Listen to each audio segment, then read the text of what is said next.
Assalamualaikum warahmatullahi wabarakatuh.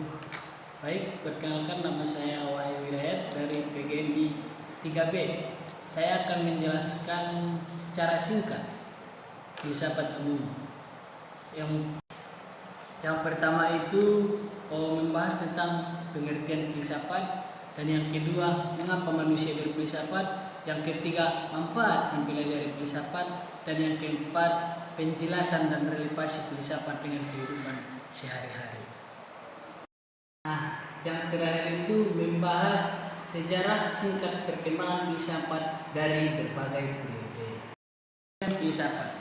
Nah, filsafat ini berasal dari bahasa Yunani yang terbagi menjadi dua kata. Yang pertama philos yang artinya cinta, dan yang kedua sophia yang artinya kebijaksanaan. Nah, dapat kita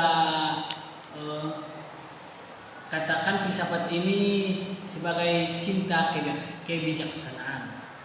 Nah, secara istilah, filsafat adalah upaya manusia untuk berpikir secara mendalam tentang berbagai pertanyaan mendasar yang mengenai kehidupan, alam semesta, dan keberadaan. Nah, filsafat ini bertujuan mencari jawaban atas pertanyaan seperti apa itu kebenaran, bagaimana kita mengetahui sesuatu, apa yang benar dan salah. Nah, yang kedua itu mengapa manusia berfilsafat.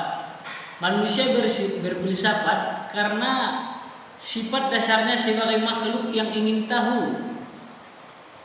Ada beberapa alasan utama mengapa manusia berfilsafat. Yang pertama itu rasa ingin tahu, yang kedua mencari kebenaran, yang ketiga menghadapi ketidakpastian, dan yang keempat itu mengembangkan pemikiran. Baik, ciri berpikir filsafat ini mendalam, yang dimana mendalam ini berpikir filsafat tidak hanya melihat permukaannya saja, permukaan masalah, tetapi menggali sampai ke akar persoalannya. Yang kedua itu kritis. Pemikiran filsafat mempertanyakan segalanya, termasuk hal-hal yang dianggap biasa atau sudah diterima secara umum. Nah, yang ketiga itu universal. Universal itu di sini filsafat membahas pertanyaan yang berlaku untuk semua manusia, seperti tentang kebenaran, keadilan, atau tujuan hidup. Yang keempat, rasional. Rasional di sini itu pemikiran filsafat berdasarkan logika dan alasan, bukan emosi atau keyakinan tanpa dasar. Nah, yang kelima itu spekulatif. Spekulatif itu kadang-kadang filsafat mencoba membayangkan atau memikirkan kemungkinan-kemungkinan yang belum terbukti, tetapi tetap berlandaskan akal sehat. Nah, yang ketiga itu manfaat mempelajari filsafat. Mempelajari filsafat membantu kita mengembangkan cara berpikir kritis, analitis, dan reflektif. Nah, ini mungkin kita untuk lebih memahami konsep-konsep mendasar tentang kehidupan, moralitas, dan pengetahuan, serta meningkatkan kemampuan memecahkan masalah dan membuat keputusan yang bijaksana. Seterusnya, penjelasan dan relevansi filsafat dengan kehidupan sehari-hari. Nah, dalam kehidupan sehari-hari, kalau kita berfilsafat itu bisa meningkatkan berpikir kritis dan pemahaman nilai dan etika, kemampuan reflektif, dan mengambil keputusan lebih baik. Nah, seterusnya perkembangan filsafat dapat dilihat dari beberapa periode penting. Yang pertama itu zaman Yunani, abad pertengahan, masa kejayaan filsafat Islam, hingga zaman modern sampai sekarang. Nah, zaman Yunani kuno sekitar abad ke-6 sebelum Masehi sampai 300 sebelum Masehi itu tokoh utamanya itu si Thales, Pythagoras, Sokrates, Plato, dan Aristoteles. Nah, fokus filsafatnya itu pada mulanya filsafat Yunani menekankan pada alam dan asal-usulnya sebelum berkembang menjadi pertanyaan tentang manusia, etika, dan politik. Nah, seterusnya penyebab kebangkitan. Rasa ingin tahu tentang alam semesta dan pencarian rasional akan pengetahuan serta pengaruh dari kehidupan politik demokratis di Yunani yang memicu debat dan diskusi terbuka. Akhir periode filsafat Yunani klasik berakhir dengan runtuhnya budaya Yunani setelah dikuasai Romawi. Tetapi ajaran Aristoteles dan Plato terus dipelajari dan berkembang di dunia Romawi. Seterusnya abad pertengahan.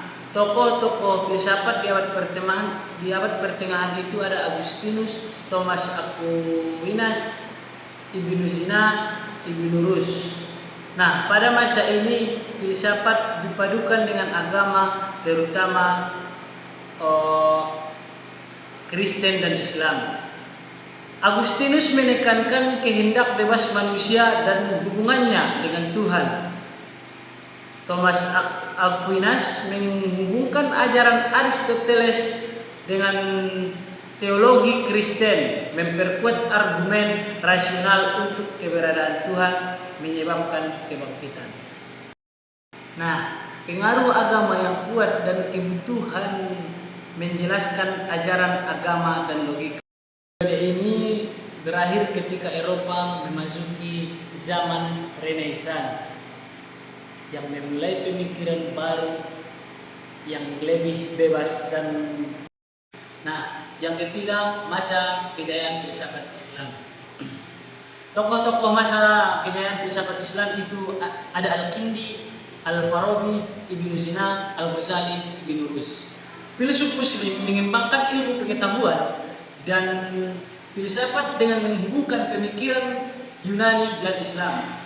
Ibnu Sina terkenal di bidang kedokteran dan metafisika.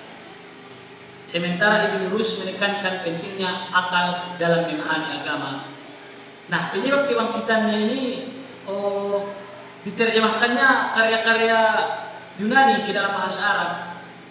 Dukungan dari khalifah dan pemerintahan Islam terhadap ilmu pengetahuan. Akhir periodenya ini masa kejayaan filsafat Islam menurun ketika pemikir religius lebih konservatif mulai mendominasi dan banyak karya filsafat dikesampingkan. Yang keempat itu zaman modern, yaitu abad ke-17 sampai sekarang. Tokoh-tokoh filsafat modern itu ada John Locke, Immanuel Kant, René Descartes. Nah, filsafat modern ini berfokus pada manusia, kebebasan berpikir, dan kemajuan ilmu pengetahuan. Nah, penyebab kebangkitannya ini penemu ilmiah di Eropa yang mendorong revolusi pemikiran, keinginan untuk memahami dunia tanpa bergabung pada otoritas agama. Nah, akhir periode filsafat ini, zaman modern, tidak benar-benar berakhir karena perkembangan filsafat kontemporer yang terus berlangsung hingga saat ini.